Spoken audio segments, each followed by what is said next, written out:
आज आपण लोणावळ्यात मिळते तशी सेम लागणारी कडक अशी परफेक्ट 2 प्रकारच्या चिक्की बनवतोय. चिक्की अजिबात चिवट बनत नाही, शिवाय महिनाभर टिकते. प्रवासामध्ये नेण्यासाठी अतिशय उत्तम आहे आणि डब्यामध्ये ठेवल्यानंतर अजिबात एकमेकांना चिकटत नाही.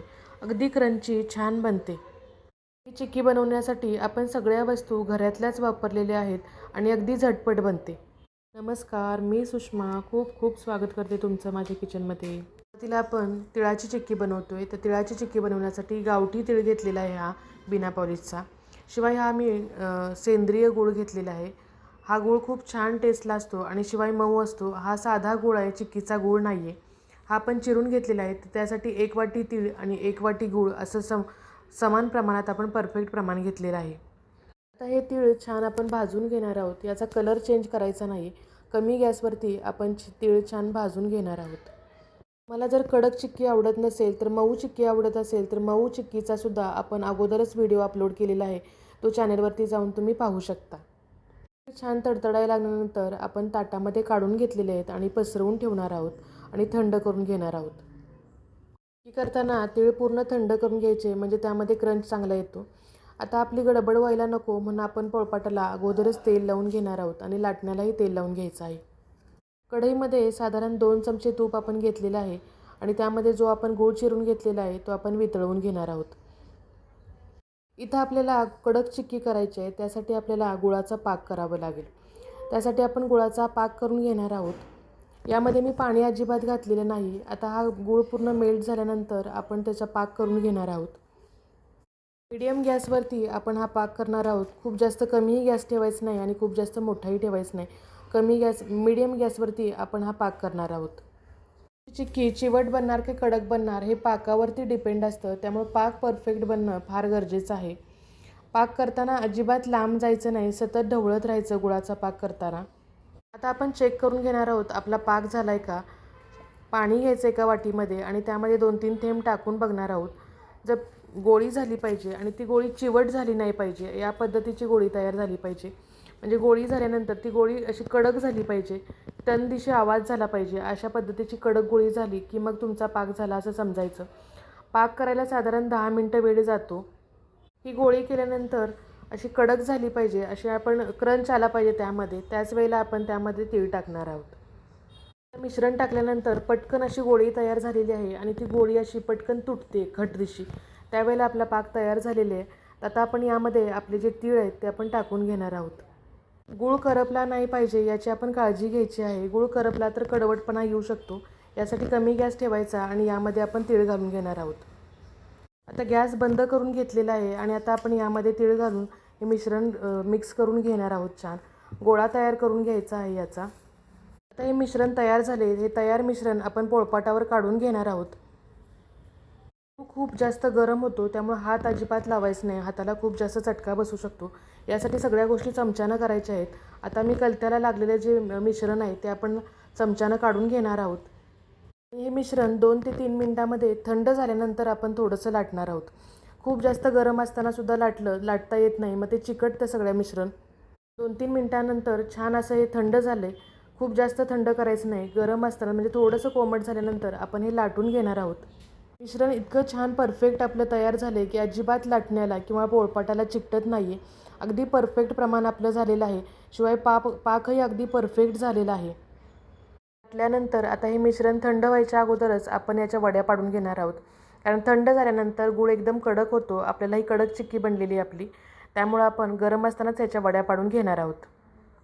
अजून हे गरम आहे. पूर्ण थंड झाल्यानंतर या वड्या आपण काढून घेणार आहोत. पूर्ण थंड झाल्यानंतर अगदी क्रंची अशी वडी आपली तयार होणार आहे. साधारण अर्धा तास एवढा वेळ लागतो पूर्ण थंड व्हायला, कारण गुळाचं टेम्परेचर आपण खूप जास्त वाढवलं होतं. त्यामुळं हे पूर्ण थंड व्हायला अर्धा तास लागतो.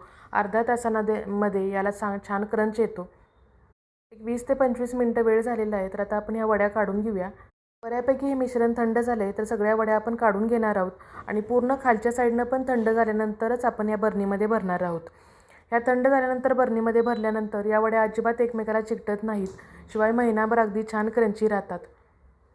निवेदन करते, माझ्या चॅनलवरती नवीन असाल तर चॅनलला नक्कीच सबस्क्राईब करा आणि बेल आयकॉनला क्लिक करा, म्हणजे असेच नवीन नवीन पदार्थ तुम्हाला पाहता येतील. फेसबुकवरून पाहत असाल तर फॉलो करा. मी दुसरी चिक्की शेंगदाण्याची चिक्की बनवणार आहे. त्यासाठी आपण 1 वाटी घरातीलच जो वापरायसाठी शेंगदाणा आणलेला असतो तो शेंगदाणा मी घेतलेला आहे आणि कमी गॅसवरती हा शेंगदाणा भाजणार आहोत. हा शेंगदाण्याला काळे डाग नाही पडले पाहिजेत या पद्धतीनं आपण फक्त क्रंच येईल असाच आपण शेंगदाणा भाजून घेणार आहोत. आणि पूर्ण थंड करून घेतलेत. आपण एका कापडावर ओतून घेणार आहोत आणि सगळे त्याचे फोलकट काढून घेणार आहोत. तोपर्यंत आपण इथं पाक करायला ठेवणार आहोत. इथं मी 1 वाटी बरोबर गूळ घेतलेला आहे. हा चिक्कीचा गूळ वापरलेला आहे मी त्यासाठी. 2 चमचे तूप आपण घातलेलं आहे आणि त्यामध्ये हा गूळ घातलेला आहे. शिवाय यामध्ये 2 चमचे आपण यामध्ये पाणी घातलेलं आहे. इथं माझ्याकडं चिक्कीचा गूळ होता म्हणून मी इथं वापरलेला आहे. तुम्ही साधा गूळ वापरला तरी चालू शकतो. परंतु चिक्कीच्या गुळामुळं एकदम कडक अशी प्रॉपर जशी विकतची चिक्की मिळते तशीच बनते.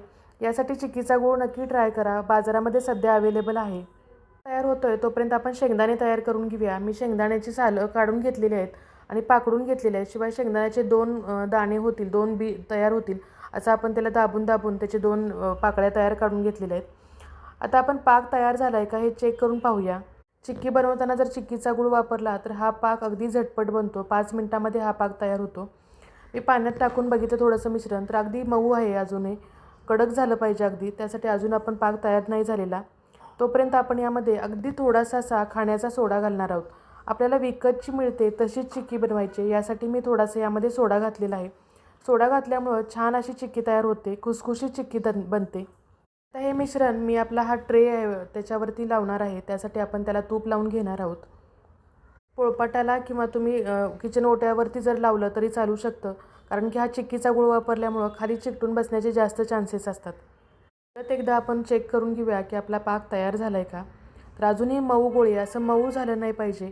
एकदम असा छान क्रंच त्यामध्ये आला पाहिजे. त्याच वेळेला आपला पाक तयार झाला आहे असं समजायचं. त्यावेळेला तिसऱ्यांदा मी यामध्ये मिश्रण टाकून ज्यावेळेला ती गोळी तोडली त्यावेळेला कटदिशी आवाज आला. त्यावेळेला समजायचं की आपला पाक तयार झाला आहे. आपला पाक तयार झाला आहे. गॅस बंद करून घ्यायचा आहे आणि आता आपण जे शेंगदाणे तयार केले होते ते यामध्ये घालून घेणार आहोत. आत्ता गुळाचं टेम्परेचर खूप जास्त आहे त्यामुळे अजून आपण ते मिश्रण थोडंसं आपण थंड करून घेणार आहोत कढईमध्येच आणि नंतर मिश्रण आपण हे काढणार आहोत. मिश्रण थंड झाल्यानंतर मी एका प्लेटला थोडंसं तूप लावून घेतलेलं आहे आणि त्यामध्ये आपण हे मिश्रण थोडंसं लावून घेणार आहोत. की छोट्या छोट्यासुद्धा चिक्कीचे असे गोल तुम्ही बनवू शकता छोट्या छोट्या प्लेटमध्ये किंवा वाटीमध्ये तयार करून. फक्त त्याला खाली तूप लावणं फार गरजेचं आहे नाहीतर चिकटून बसू शकतं. हे तयार मिश्रण थोडं थंड झाल्यानंतर आपण जे तूप लावलेला ट्रे होता त्यावरती हे मिश्रण पसरवून घेणार आहोत. हे मी लाटणार नाही आहे. मला थोडीशी जाड अशी विकतची चिक्की असते त्या पद्धतीने बनवायचे. यासाठी फक्त मी आपल्या कलत्यानं फक्त पसरवून त्याचा गोल तयार करून घेणार आहे. मी खूप जास्त पातळही करणार नाही आणि खूप जास्त जाडही ठेवणार नाही. मीडियम असं ठेवणार आहे जशी विकतची चिक्की मिळते त्या पद्धतीनं. अजिबात हात लागून देऊ नका नाहीतर अतिशय जोरात असा चटका बसतो. पूर्ण थंड व्हायला अर्धा ते पाऊण तास एवढा वेळ जातो आणि पूर्ण थंड झाल्यानंतर आपण ते प्लेटमधलं आहे ते उलटं पाडून मी त्याची चिक्की काढून घेतलेली आहे. खूप छान क्रंची अशी चिक्की इथं बनली आहे. इथं पाहू शकता एका हातानं अगदी छान कट होते आणि अशी क्रंची कडदिशी अशी तुटते आहे. छान अशी ही चिक्की बनते अगदी विकतच्या चिक्कीसारखीच. मी कुणाला खायला दिली आणि सांगितलंच नाही की घरी बनवली आहे तर समजणारही नाही ही विकतची चिक्की आहे म्हणून. हिवाळा चालू आहे तर या सीझनमध्ये चिक्की तर नक्कीच बनली पाहिजे. तर नक्की अशी झटपट बनणारी चिक्की ट्राय करून पहा. अगदी सोपी रेसिपी आहे आणि परफेक्ट रेसिपी आहे. आणि कमेंटमध्ये सांगा तुमच्या चिक्की कसे बनलेत ते. चिक्कीची ही रेसिपी तुम्हाला जर आवडली असेल तर नक्की लाईक, शेअर, सबस्क्राईब करा. परत भेटू अशाच एका नवीन रेसिपीसह. धन्यवाद. तोपर्यंत स्वस्त